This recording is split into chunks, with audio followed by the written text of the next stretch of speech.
Hi everyone, welcome. We're down here in my wormery, and I've got a couple bins in my sites to be fed today. They're the ones that are right here in front of us, the two stacked up on top of each other, the original red wiggler worms. 12 days have passed since we last checked in on these guys. They got stuff like watermelon, so I doubt that stuff's going to be lingering as leftovers. That stuff was probably eaten long ago. So I think they're due. So we're going to get them up on the bench. I'll grab a glove, and we're going to get to work. As we do sometimes, we're going to go over a couple informational tidbits about these systems before we get started. So they're really what I would consider to be twin bins with the same age, even right down to the same estimated population in each container. Systems have been in service now for 116 days, fed 10 times, and today's feeding will be number 11. And I think they'll enjoy what they're getting. I mean, I can't make out what all of it is, but there is an assortment of numerous things in here. And I've also got this little weird thing. I've already used it in one of my feedings, but I figured, you know what, this is the original worms. Let them have a stab at something that seems very fruitful. A new thing, just pulverized corn. And that's not just the kernels, that's pulverizing the cob as well. And I got a feeling that they're going to like that stuff. I did apply it in one other system of mine, which I haven't even really checked in on, I don't think, so I don't even know what's up with that, but I figure let's get some of that stuff going over here as well. And I thought we'd combine it with what's going to get laid out as like a top covering layer of supplemental bedding, which is going to be some of my collected leaves. They're right here in this box, and I've got enough to probably cover both systems nice and thoroughly. So even these feeding zone indicators seem like they're holding up quite nicely, but you saw we've got more coffee for them, which includes the filters. So they're getting replacement feeding zone indicators. That means we can simply reuse the old ones as supplemental bedding down in the feeding areas. So let's where can we put this stuff? Usually I lay down at least one of the plastic coverings off on the side off camera in such a way that it's got the soiled side facing up, where I can place the stuff that we're going to temporarily remove. Things look nice in these systems. That bubble wrap's definitely keeping a good amount of moisture down here within the system, and I could tell just from the consistency of a lot of the material out here on the surface, it is a whole bunch of freshly deposited worm castings out on the top surface. And the feeding zone indicator was just showing where we last fed, which is usually down the middle, and after 12 days the watermelon we gave them is most likely gone.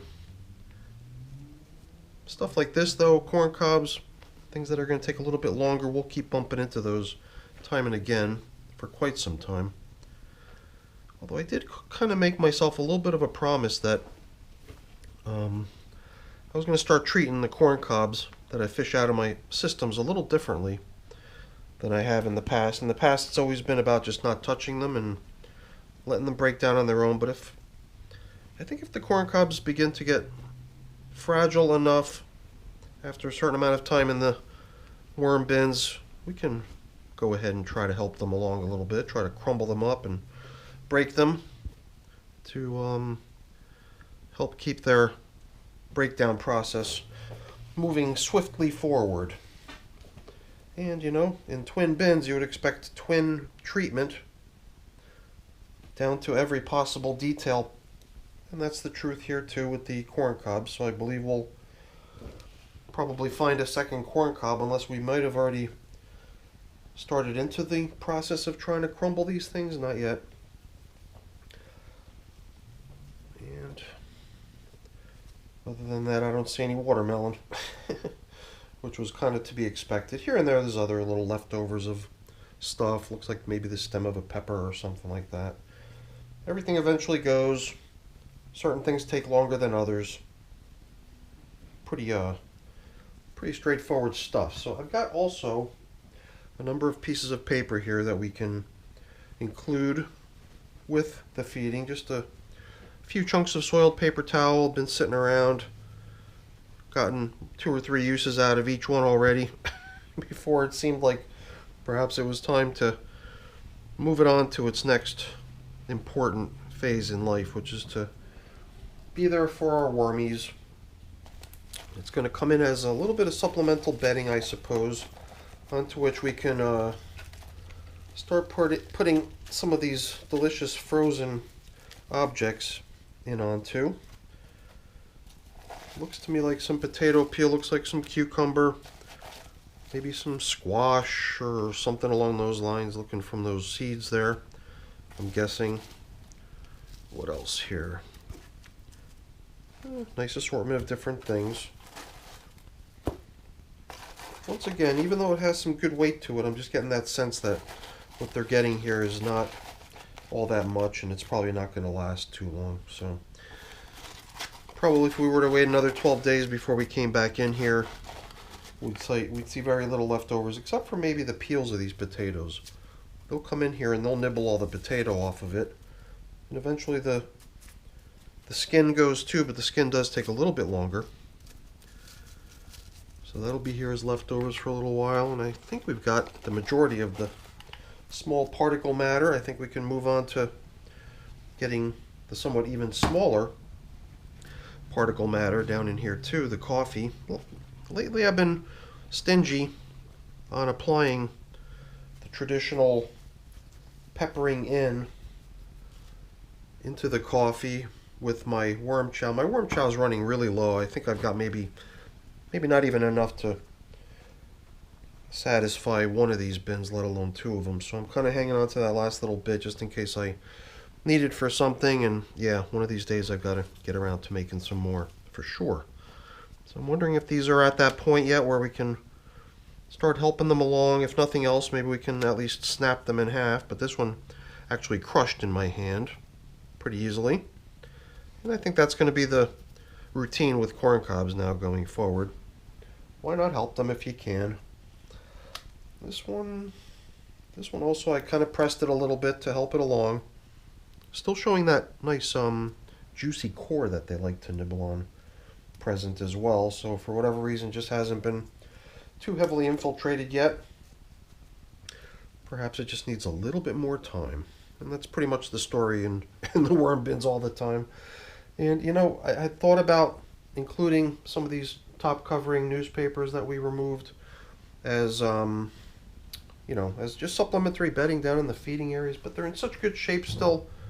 I figure let's hang on to them, but we did definitely confirm that these old feeding zone indicator coffee filters are now obsolete since replacements for them are here. So we'll add them as supplemental bedding down in the feeding areas too. And I think they'll appreciate that. So a few more things lingering here within this container. Let's make sure we've given everything that was allocated to the worms instead of having to send it down the drain in the sink. And I think we can start piling in our backfill, get these feeding zones covered up, and at the end we'll come in with that little dessert, little extra treat of the corn shreds, shredded corn cob and corn kernels, everything in there, sprinkled down into a top covering of leaves and then covered with the plastic, bubble wrap, and the newspaper top coverings. And I think it's going to make for a really fun place for the worms to come up and hang out in. They're going to really enjoy that. Or at least I'm hoping they will. I guess we'll just have to wait and see. Look at all that really nice, rich material developing out here on the edges. Plenty of worms all over the stuff. The moisture level seems just right too. Everything's all so nice and soft and cool, fluffy and moist and damp. Worms everywhere in this stuff, so they're definitely digging it. I'm just going to do one more quick till of the edge furthest from me, just as sort of a, I don't know, seems to make sense at this point since we've pretty much looked everywhere within the systems. The stuff out here, this seems just as nice. Lots and lots of castings piling up, all kinds of this and that mixed in as well, which I'm sure the worms appreciate. And more of the same here. Not too surprising in twin bins. especially in twin bins, you're definitely expecting to see consistency. So anything that sort of were to, you know, jump out as being completely oddball and not consistent with what you're seeing elsewhere would be a good clue that something's amiss. Might need a little extra attention. Or who knows, sometimes it's just the indication of something going better than expected that was, you know, not even anticipated. Then you might just be seeing signs of something that accidentally went really good and is worth sort of capturing and figuring out what it is so that it can be imitated later, right? So let's see.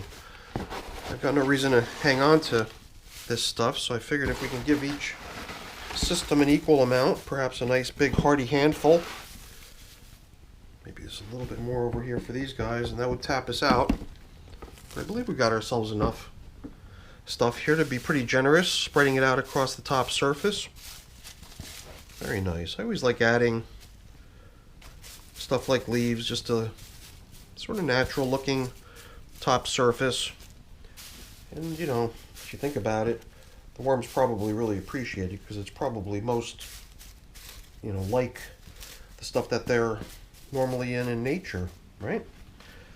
So the way we would normally cover up is to put a feeding zone indicator out over where we last fed. But I'm trying to think of how to incorporate that one extra little ingredient that we wanted to bring in here, and it was to be mingled with the leaves, so I don't want to get too far along covering up the leaves before we bring in this shredded corn. And how do we do this? Perhaps we just try to lay it down in a sort of a pattern like we've been doing, so that if it does produce an interesting result, we can easily spot it based on its pattern and distinguish it from the neighboring material. So I thought we would follow suit with the whole diagonal stripe pattern, which is what we've been doing in most cases. And I got a feeling that they're going to like this stuff. I've still got a little bit more. I'm going to put this back in my freezer for another use elsewhere. No need to go overboard, because I think we're done here. Oh, I'll get the lid for that later. You might have heard it was just falling to the floor because I fumbled it. There was still these top coverings, and naturally the top covering of plastic, which does such a great job keeping the moisture down in the system, which is where we want it. Since it is bubble wrap, you got to imagine there's a little bit of airflow squeezing in between each of those bubbles down within the system too. So even though it might seem like it's very thoroughly covered, since it is bubble wrap with that texture facing down onto the surface of the bin, you have to imagine that there's got to be a little bit of airflow occurring beneath that as well. So I got a few things I got to take care of getting cleaned up and put away over here, but that stuff's boring. I'm not going to keep you around for that. Before I go really quick, though, let me just say thank you. Thank you so much for watching. Hopefully you enjoyed the video. If you did, as always, please don't forget to leave me a quick thumbs up before you go. That's always really appreciated. And if you haven't done so already, please also consider subscribing to the channel. That's very much appreciated as well. All right, everyone. Thanks so much for watching. Have a great day. Bye now.